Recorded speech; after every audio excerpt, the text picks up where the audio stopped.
and good day everyone.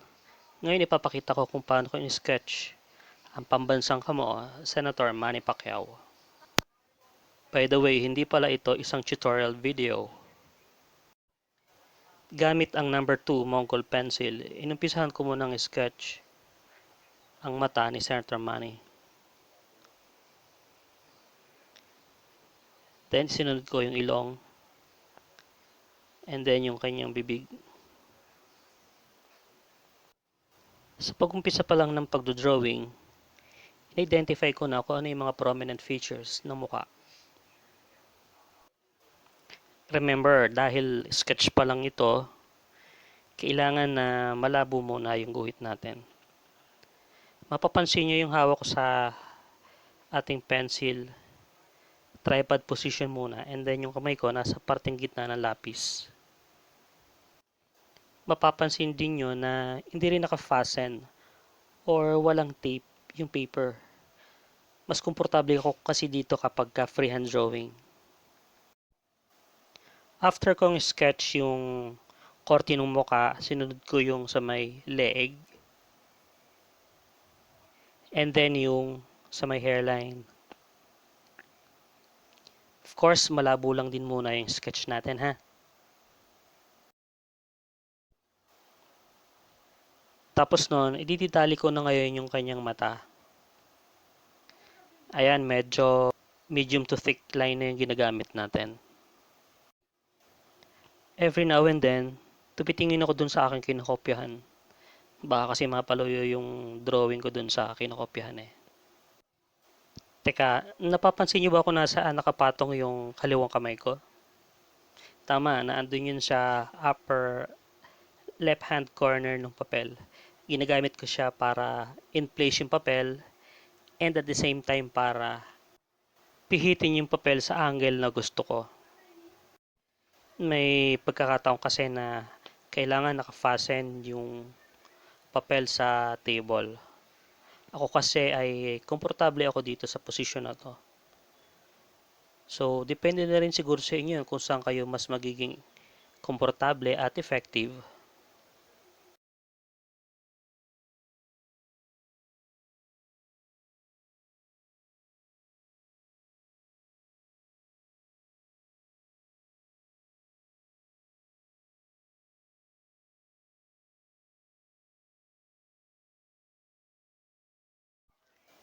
Alam niyo ba, nung ginagawa ko ang drawing sa subject ko na to, medyo pinanghihinaan na ako ng loob kasi hindi ko talaga makuha yung mukha ni Senator Manny. Kaya palagi akong bumabalik sa mata, ilong, bibig, mata, ilong, bibig. Pero ganun talaga. Anyway, may eraser naman eh.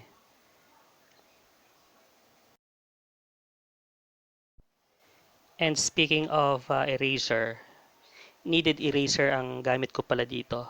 And meron akong ginawang separate video. So, check nyo lang yung link sa description sa ibaba.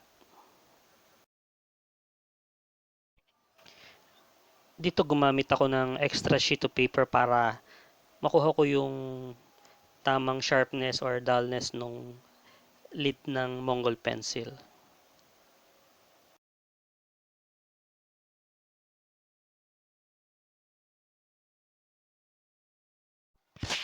Dahil sa natural na pawis at langis sa kamay ko, gumamit ako ng extra sheet, isang malinis na papel para pagpatungan para hindi ma-smudge o madumihan yung drawing. Check nyo rin sa video na to ang isa sa mahalagang technique na ginagamit ko sa pagdodrawing. Nandito na ako sa part na ginuguhit ko na yung buhok. Pero teka ha, hindi isa-isang idodrawing ang buhok. Isi-shade lang natin siya ng buo gamit ang mid-tone, saka yung shading and highlight.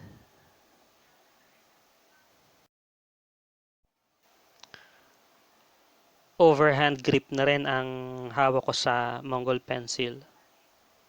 At dahil nagsishade na tayo, marami ng medium to thick lines So, mabilis nang nawawala sa kailangan kong point yung pencil. At para hindi mawala yung pencil point na gusto ko, ito yung technique na ginagawa ko.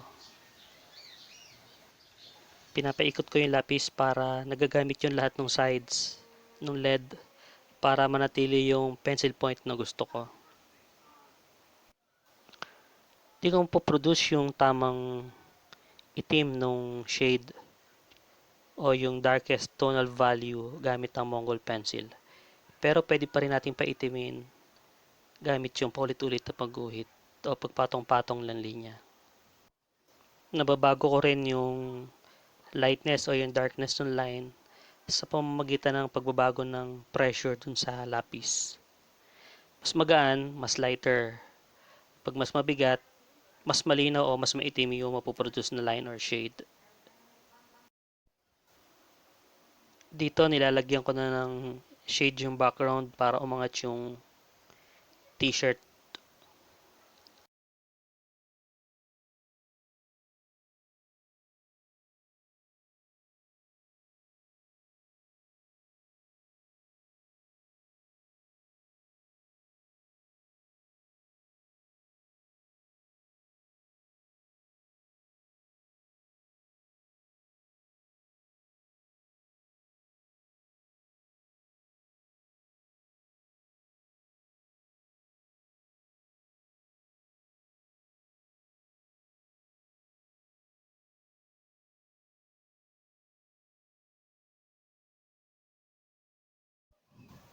Sa point na to medyo tumataas na rin ng kaunti yung confidence ko kasi medyo natagalan na rin kasi ako na hindi nakapag-drawing.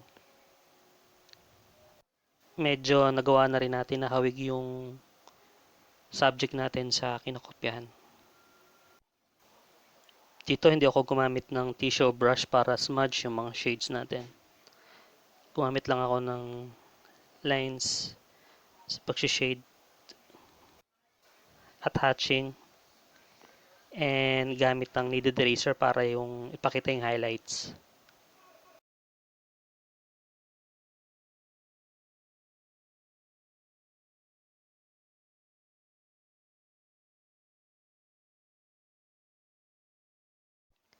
So ayan, gamit lamang ang Mongol pencil number 2 na nagawa natin na makapag-sketch. So sana hindi maging balakid sa inyo na Mongol pencil lang ang meron kayo ngayon para makapag-drawing ng magagandang at interesting na subject. Samahan nyo na rin ng tamang technique, patience, and practice. Till next time, thank you for watching and see you on the next video.